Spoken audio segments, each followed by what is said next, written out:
Bienvenidas al programa Punto Ciego. En esta ocasión vamos a tocar un tema muy interesante que se refiere al presupuesto y la educación superior. Y para este tema tan interesante y tan polémico y de debate nacional, invitamos al doctor Hilario Barcelata, profesor de tiempo completo de la Facultad de Economía, profesor investigador y además coordinador del Observatorio de Finanzas Públicas de la Universidad Veracruzana. Entonces es un honor tener a un especialista aquí con nosotros para debatir este tema. Bienvenido, Hilario. No, muchas gracias por la invitación, Martín, es un gusto estar aquí. Muy bien. Oye, vamos a iniciar, digamos, con el tema directamente del presupuesto universitario. De acuerdo. ¿Qué es un presupuesto? O sea, ¿cómo está integrado un presupuesto y cómo este presupuesto se liga a la producción de conocimiento?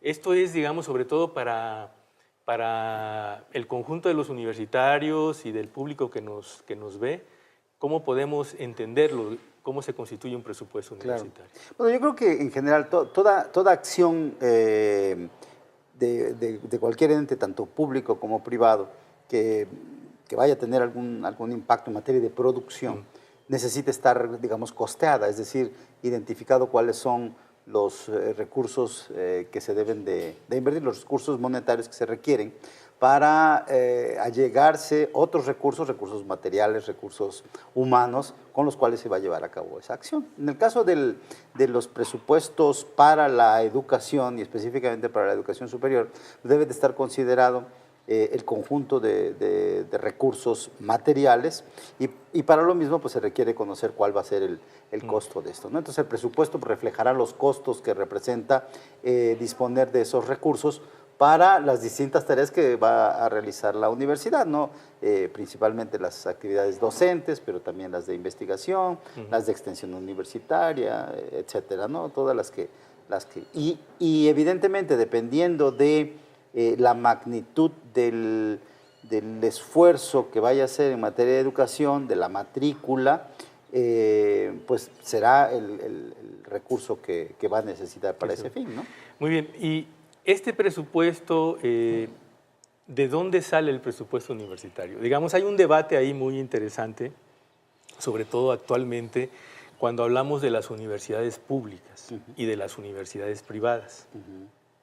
Si nosotros nos ubicamos en las universidades públicas, el presupuesto, ¿de dónde sale? ¿Cómo se estructura este presupuesto? Y por qué, digamos, todos sabemos que es el Estado quien lo otorga, ¿no? Sí. Pero, ¿qué pasa con el Estado? ¿Cómo se procesan estos presupuestos? Bueno, las universidades públicas estatales, como la Universidad Veracruzana, reciben un presupuesto tanto por las transferencias del gobierno federal como de los recursos estatales, del propio presupuesto del gobierno estatal.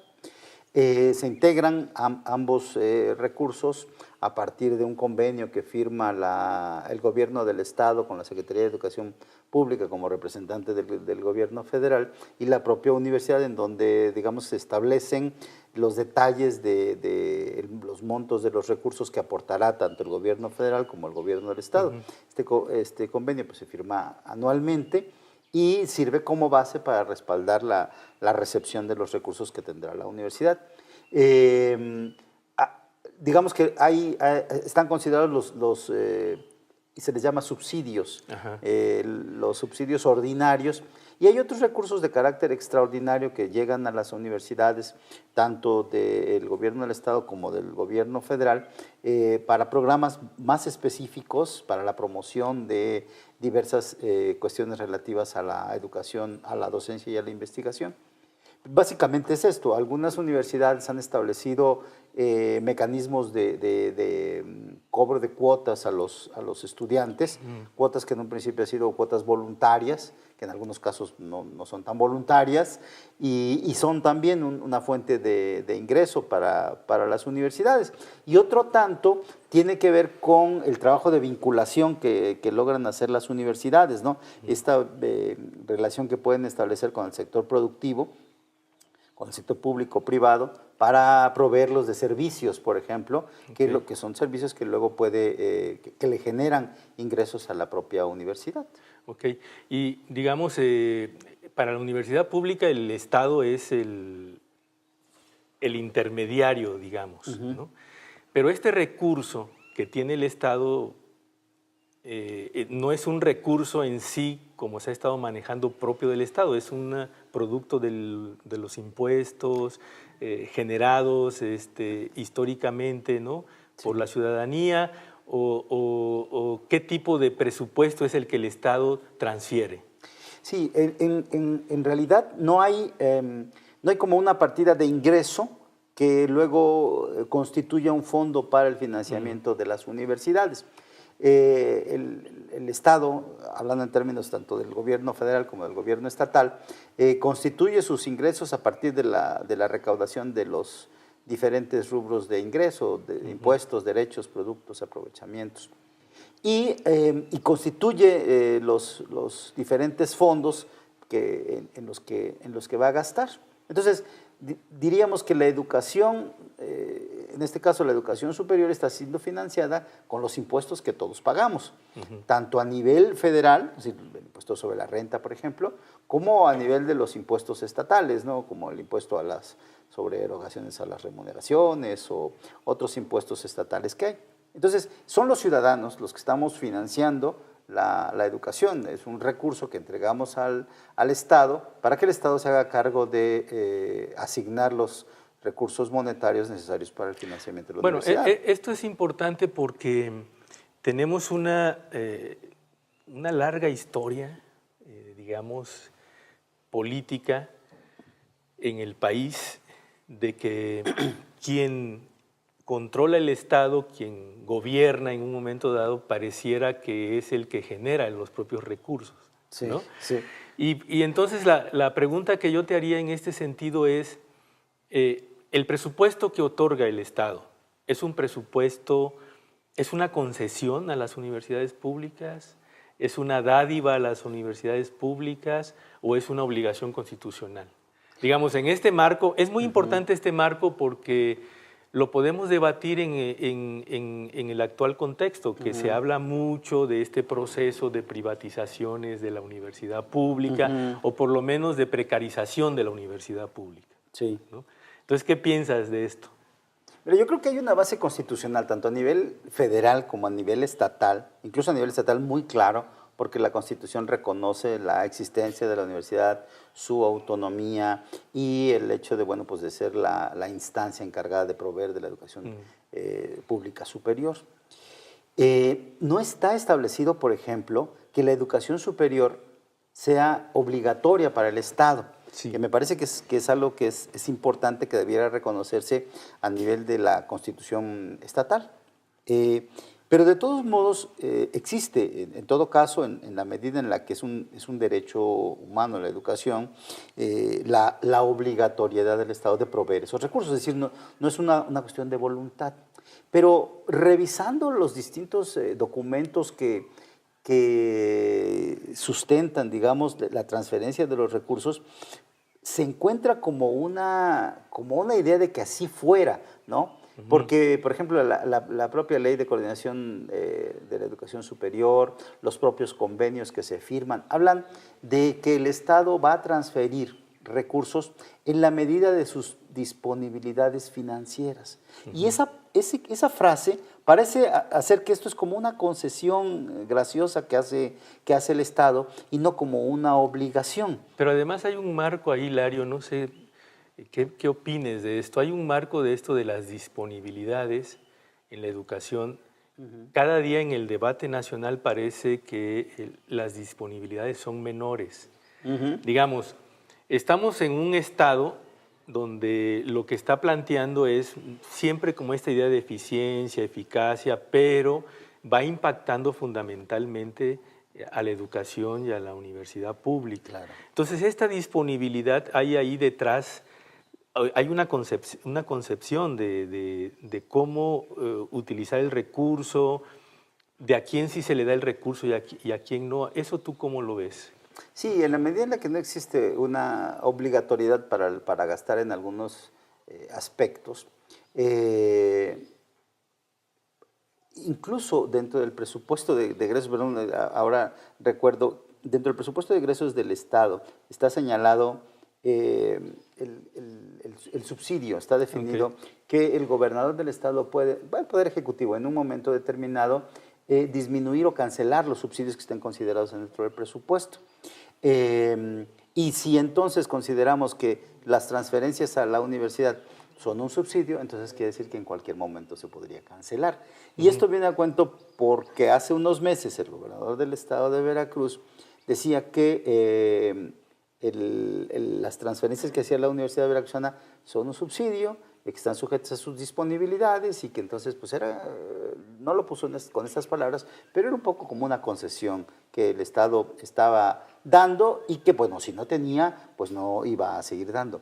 Pero yo creo que sí es una forma, es una óptica de ver la educación, particularmente la educación superior, y hay como una intencionalidad del Estado de no hacerse cargo en una forma obligatoria y por tanto de poder disminuir los recursos en la medida que así lo vaya necesitando. Es común que cuando hay un recorte presupuestal en el gobierno del federal o en el del Estado, los primeros rubros que se cortan son estos, los servicios educativos a nivel superior. Ahora, hay un contexto también, no sé, me da la impresión poco favorable a nivel nacional en este sentido. Digamos, no es un fenómeno exclusivamente nacional, pero el conjunto de las reformas estructurales aprobadas con el gobierno de Enrique Peña Nieto, como que varias reformas, por ejemplo, la reforma laboral, la reforma educativa, pegan mucho en un aspecto de la flexibilización laboral, o sea, como de avanzar en una especie de pérdida de derechos de los trabajadores, ya sean del ámbito educativo o del ámbito laboral, ¿no? Entonces, pareciera que este debate nacional sobre la universidad tiende a estar en este contexto.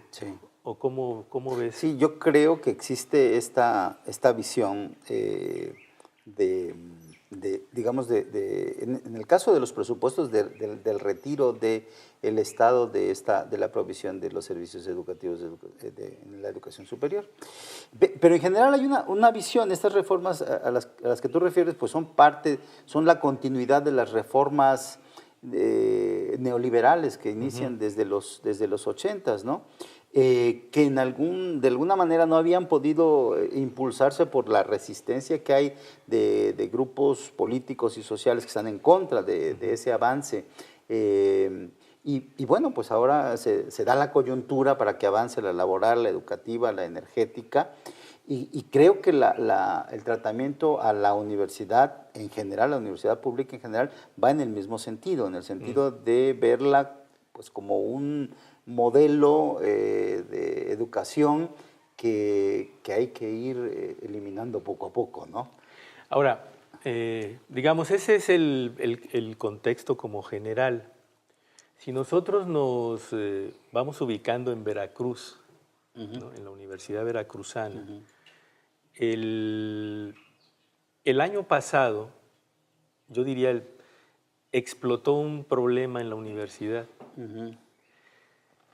Yo diría más, estalló un problema que venía acumulándose poco a poco y que tenía que ver que no había recursos de los que estaba otorgando el Estado y también limitando los recursos de asignación federal. Pero digamos, este problema, a reserva de que lo tratemos a detalle, parece que está inmerso también en un contexto económico en el estado de Veracruz, ¿no? O sea, de repente, bueno, ni tan de repente, pero empezaron a quejarse los jubilados, empezaron a haber reformas en pensiones, empezaron a quejarse los cañeros de falta de inversión, los cafetaleros con la crisis, por ejemplo, del agro, de la roya, etcétera, etcétera, ¿no? Entonces parecía que había un problema de finanzas, de administración de las finanzas en el gobierno estatal, ¿no? Y yo recuerdo mucho este fenómeno desde el periodo de el exgobernador Fidel Herrera Beltrán, que el ahora gobernador Duarte propuso bursatilizar, ¿no? Y pareciera que ahí hay un contexto en Veracruz adverso, digamos, que impacta a las políticas públicas y las finanzas en general del Estado. ¿Eso cómo lo ves? Como este contexto previo a la problemática de la universidad. Yo creo que hay una descomposición, digamos, en materia de finanzas públicas. Desde el gobierno de Fidel Herrera hay un manejo inadecuado que va limitando las capacidades del gobierno para cumplir, digamos, con los propósitos que tiene el gasto público. Pero esos espacios, esos huecos financieros que se van abriendo, se van cubriendo con deuda, ¿no? Mucho tiene que ver aquí la ineficiencia en la administración, pero también tiene que ver mucho la corrupción que existió en ese gobierno. Pero a Fidel Herrera tuvo la suerte de tener un contexto económico menos adverso que el actual. Entonces, hubo incluso durante su periodo crecimiento económico, incluso en algún año en una tasa por arriba del 5%, lo cual es bastante bueno. Entonces, digamos como que no se notaba tanto, como que la falta de recursos no fue tan notoria y no impactó tanto en la parte que tiene que ver con el cumplimiento de los pagos. Pero en esta administración actual, pues sigue esa misma tendencia de un inadecuado manejo de los recursos, sigue habiendo una gran corrupción, pero ahora el contexto económico es adverso, ¿no? Ahora se cae el precio del petróleo, eso le impacta de manera muy importante a Veracruz, se contrae la actividad económica y entonces, de alguna manera, el flujo de recursos que llega al Estado se achica y pues ya no da para todo lo que estaba dando, ¿no? Bueno, pero digamos, tiene un contexto adverso económicamente el gobierno estatal, pero digamos, las propias políticas económicas del gobierno estatal, ¿cómo las evalúas? Ok. ¿No? Las políticas económicas, digamos, porque una es efectivamente un contexto, pues no te ayuda mucho para poder desarrollar un conjunto de políticas públicas, pero aparte la propia estrategia del gobierno estatal, digamos, ha sido adecuada o aparte hay una especie como de inmovilidad, ¿no? Hacia distintos sectores. ¿Qué evaluación se podría hacer? Sí. Ahora que mencionas esto, yo creo que doy por hecho algo y siempre que hablo de esta temática digo, bueno, el asunto del manejo financiero que tiene el impacto y el resto del contexto económico. Pero efectivamente hay una política económica del gobierno del Estado que no es efectiva.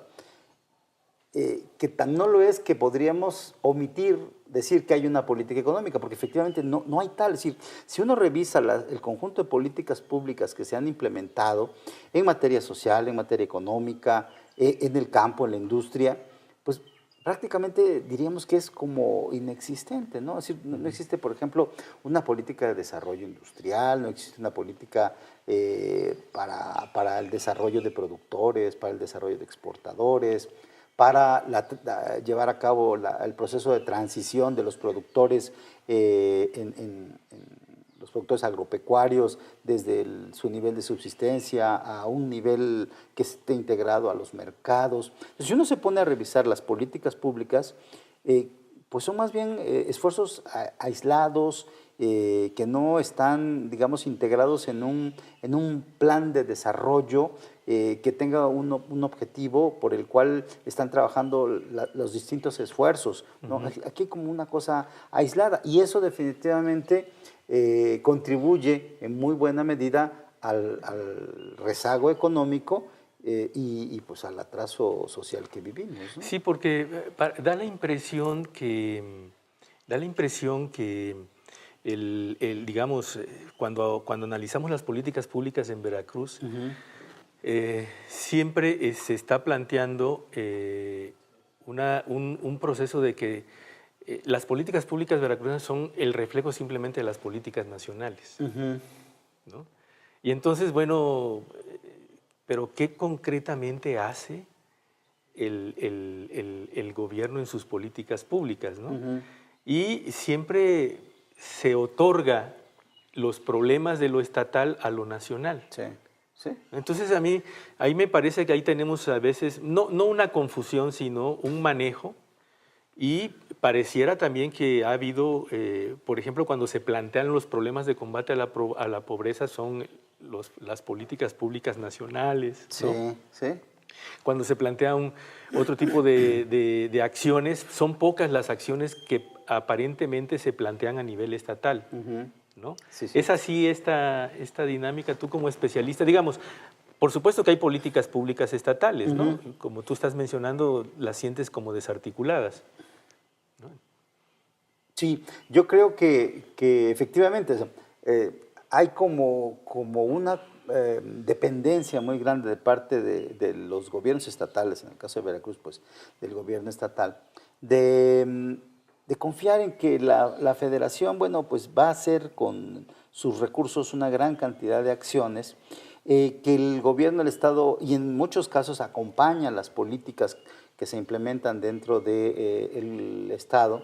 Y entonces, bueno, el esfuerzo es menor en materia de construcción de las políticas. También hay que decirlo, que porque que los gobiernos estatales tienen, digamos que estrechos márgenes de maniobra, Claro. no hay tanto recurso. Si uno revisa el presupuesto de egresos, pues uno se da cuenta que la verdad es que la mayor parte se va en educación, salud y seguridad, se va a más del 80% del presupuesto. Entonces, bueno, se puede hacer poco, pero sí se puede hacer, porque no todo necesita necesariamente recurso. Pero yo creo que se olvidan un poco de hacer estas políticas públicas de manera independiente, y creo que con un esfuerzo que se hiciera se podría lograr mucho, porque se pueden lograr grandes cambios a nivel económico que impactarían a nivel social, si hubiera pues un poco más de ingenio, de talento de parte de los funcionarios públicos, que no lo hay, desafortunadamente, y eso limita mucho la elaboración de programas efectivos, de políticas públicas efectivas que generen algún impacto. Sí, ahora, este es, digamos, como el contexto que tenemos en Veracruz, ¿no? Ese contexto que nos permite, de una u otra manera, abordar la problemática propia de la Universidad Veracruzana. Yo te haría, antes de ir a un corte, una pregunta solamente para cerrar esta parte del contexto. La parte de la corrupción no es fácil porque no es fácil probar, Sí. pero ¿qué opinas tú sobre este fenómeno, digamos, en esta coyuntura en el gobierno estatal? Digamos, como política pública, como, ¿no? Como recursos que no son bien canalizados. Bueno, sobre la corrupción hay una percepción muy grande. Los índices de corrupción en el mundo se construyen a partir de la percepción ciudadana, y aquí hay una percepción muy grande. Pero además hay como pruebas, ¿no? La Auditoría Superior de la Federación, por ejemplo, detectó observaciones, es decir, recursos no aplicados, Sí. por más de 35,000 millones de pesos en 2011-2014. ¿Qué quiere decir? Bueno, pues que ese dinero no se usó para lo que era, por tanto, alguien se lo llevó a su casa. O sea, hay una evidencia de corrupción. El gobierno del Estado incurrió en déficits fiscales durante los últimos 6 años, en más de 120.000 millones de pesos, que es más o menos el monto que pidió de deuda, ¿no? Y si uno va a ver en qué se utilizó ese recurso, uno pues encontramos muy poco, ¿no? O sea, obra pública, algunos otros programas que requieren recursos. Entonces, pues ahí está la evidencia, ¿no? La corrupción se lleva una gran parte de los recursos que deberían de servir para el financiamiento del gasto público. Evidentemente eso va a limitar las capacidades del gobierno para impulsar cualquier cosa, no solo el asunto de la educación, ¿no? Muy bien, entonces tenemos dos elementos, un elemento, digamos, de contexto de adversidad económica, más otro elemento, digamos, de manejos no claros, elementos de corrupción que no permiten tener unas finanzas sanas, ¿no?